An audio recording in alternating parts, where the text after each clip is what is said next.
in. Let me just, yeah. Okay, so welcome to Codes of Harmony. Thank you for being here. Thank you for being you. Thank you for all that you are. The good, the bad, the dark, the light.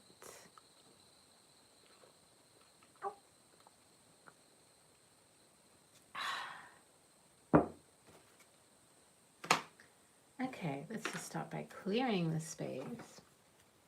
This is the third. Beautiful. So this is the third in a three-part series about mediumship, about ghosts, about spirits.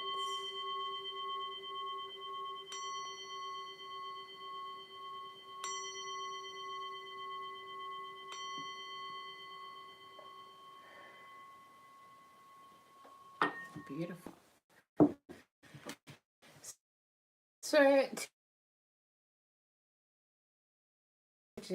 no tarot reading, no oracle cards, and I'm just going to be talking about craving dead folks' food. Yeah, that might sound strange. And trust me, I didn't make the title just to get views. I have been thinking and realizing that as my mediumship skills increase, as my ability to communicate with the other side, with dead, with the not living, as that happens more and more, I experience cravings, very strong, powerful cravings for particular foods that the spirits love or like, right? Clearing the throat chakra. Let me just sip on my tea.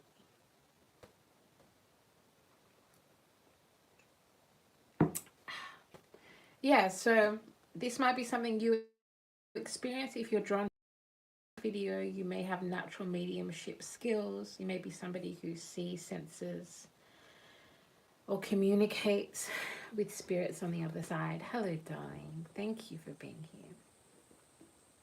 Hi, how are you going today? So,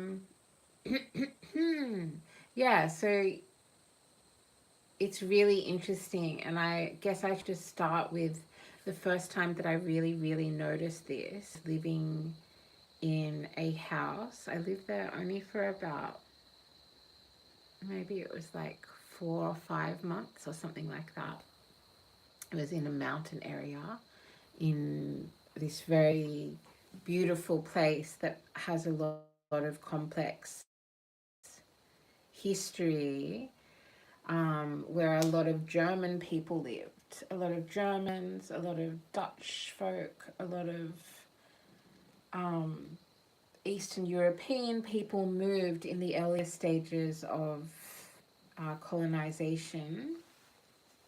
And then that continued, obviously, in this area I'm talking about. So I was living in this house, and it was just me living there. And the house had been kept in almost the same state as the man who had built the house, lived in the house. And I found out by talking to the family, as well as the op shop that he used to work at in this mountainous region, that he was a German man, and he loved books, and he loved music and art. And this was like, I'd definitely gone through a recent like activation, like a big activation at this time. And I started, so they kept all of his kind of old furniture. They kept all of his books, not all of them. They probably got rid of some of the most important ones. And I started getting these particular cravings for food that I had not experienced before. And I kind of like, I am I'm neurodiverse, so I also have sensory stuff that is not only evident in my mediumship skills in the work that I do, right? But is also evident just on every day, like what I like to eat, what food textures I do or don't like, what flavors I do or don't like, and then, of course, particular associations with memories or experiences of eating or consuming that food. Please only take what resonates, leave what does not. And I started craving sauerkraut, which I had not, is that the right word? Yeah, sauerkraut. And which is like a fermented, like vegetables and stuff, and like cabbage, which is something that that's very like traditional in German and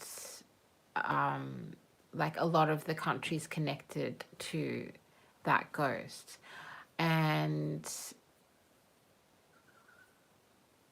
it must have been like 2 weeks into living there that I started having very direct communications with this ghost, with this spirit.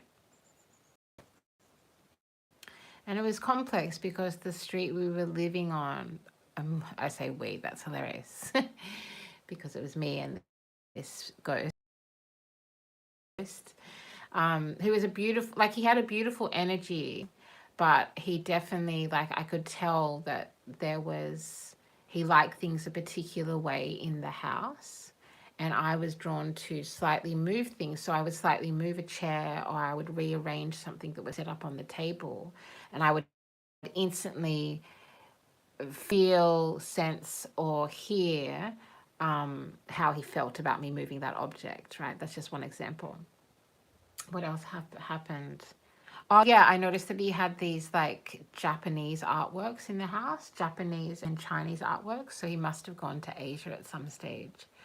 And I started also craving matcha, which is something that I don't actually love drinking as a hot drink.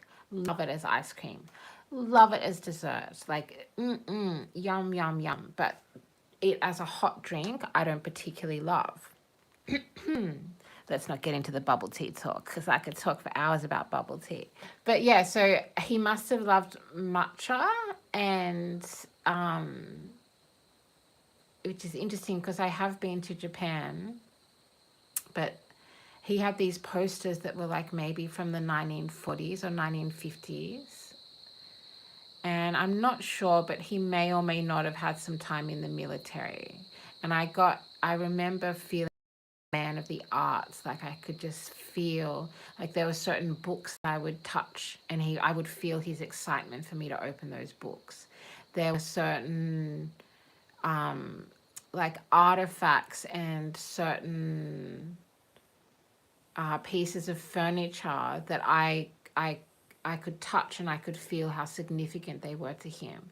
And so this thing about craving the food, right?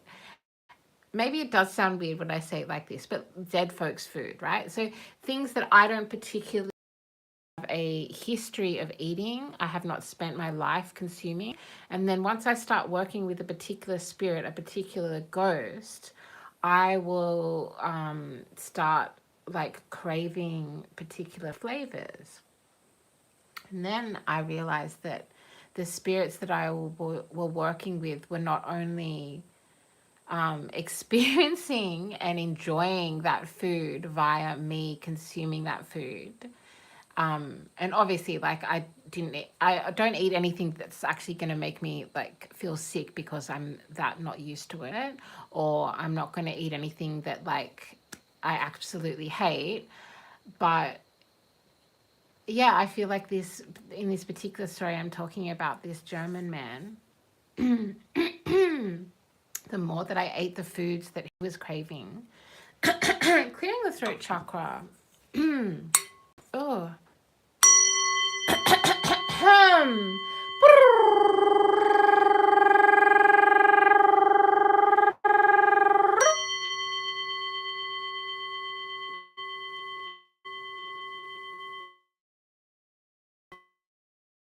It was like the more he became present, the more he became alive, even though obviously he was a ghost.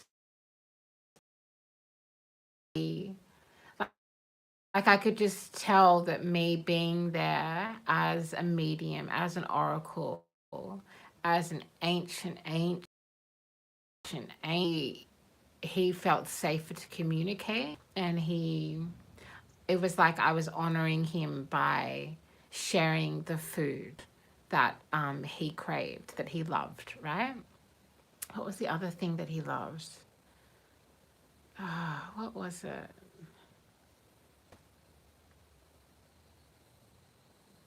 Matcha. He wanted me to drink. So when I was there, I did drink matcha hot drink, which, like I said before, I usually only like as a dessert. Um, like in ice cream. Oh my gosh.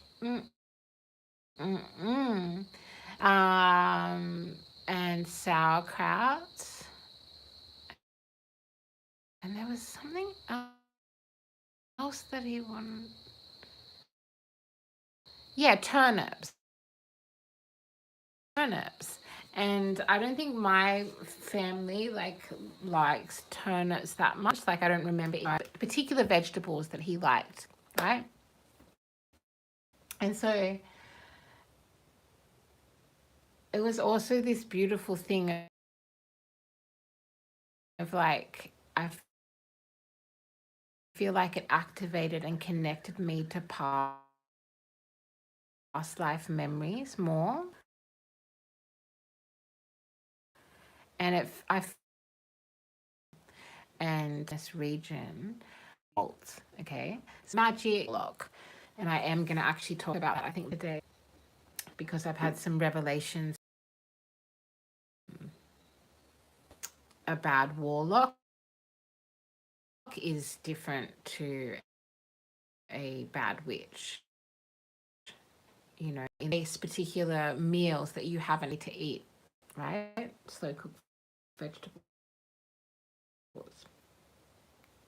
um, you're going to have like raw vegetables, which is also really good for you in a different way, and it's good to balance it out.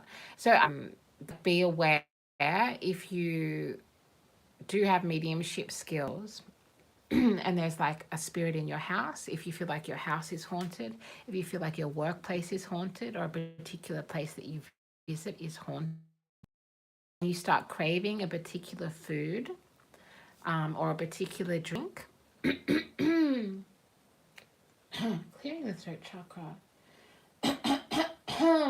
Clearing the throat chakra. Clearing the throat chakra. That could be a spirit trying to communicate with you, and it's very important that you keep a balance of not like letting your entire like make sure you still eat the food that you like. Make sure you still eat the food that you enjoy. Hold up.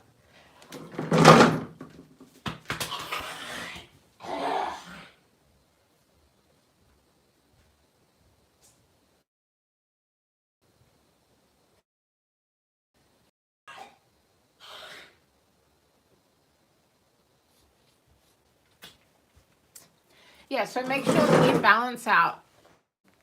I feel like there are some spirits and some go too far, right? Go too far with this thing and potentially get you to eat or consume things that are not good for your honor the dead. It's a great way. Like maybe it's similar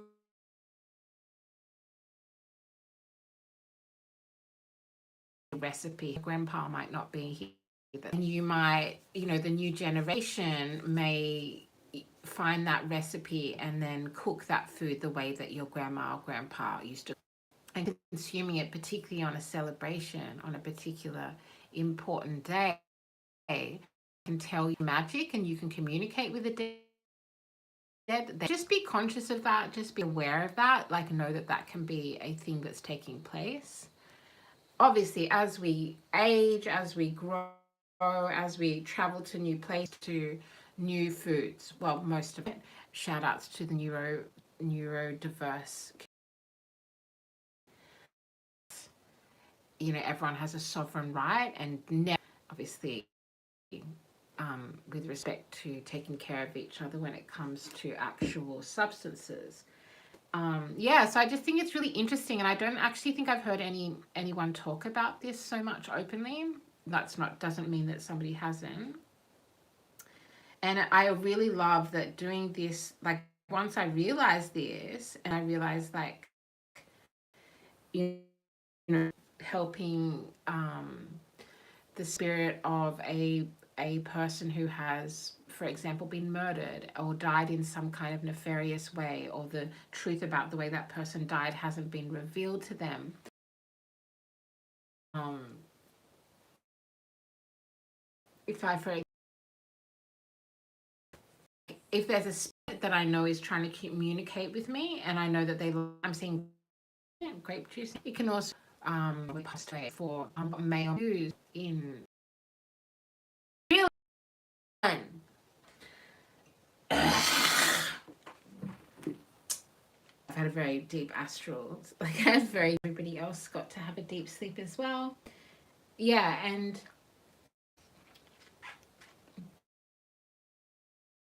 note of all the that go with different ghosts. I've had a very significant, not just one, but multiple past lives in the deep south of America. So as I have remembered more and connected to my past lives of that place, I've craved particular flavors more.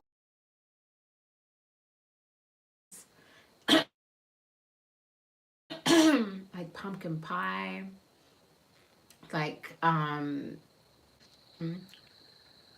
if you some people isn't. God, there is so much energy trying to interrupt me talking. It's so boring. Yeah, so just take note of this, and, like, don't feel weird about it, because it's like an awesome way to communicate. And it's such a beautiful gift to be able to, not everyone has the ability to be able to give spirits experiences, to give ghosts experiences after they have left this earthly realm. That's really, really cool. Um, come into contact with a spirit that, like I discussed in my last,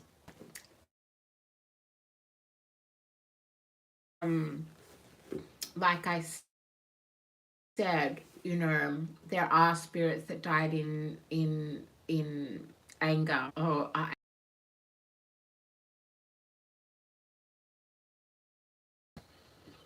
just be aware of that. Just be conscious of that. And yeah, this is like a cool phenomena that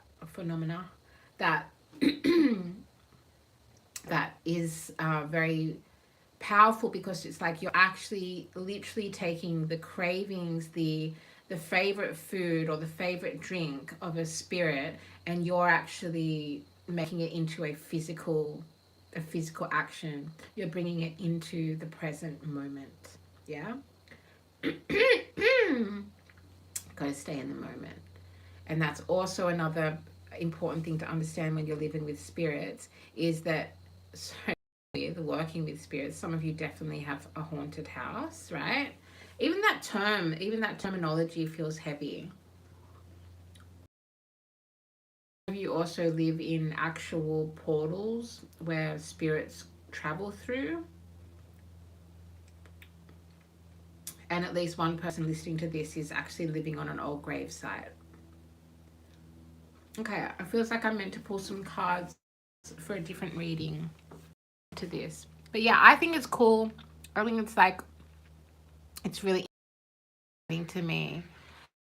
And it's like when you take a bite of that food that the ghost has been craving, like some or that particular dessert. Maybe it's with my angels and with my spirit team about what is I would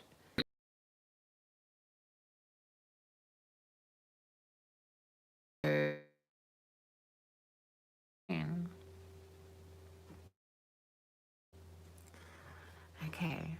Like we even have the words to describe at the moment. Like we even have the words to describe at the moment, at this time. Don't be afraid of ghosts. Don't be afraid of spirits. Just be aware and use it. Actually, I need to start a spirit journal as well. Okay.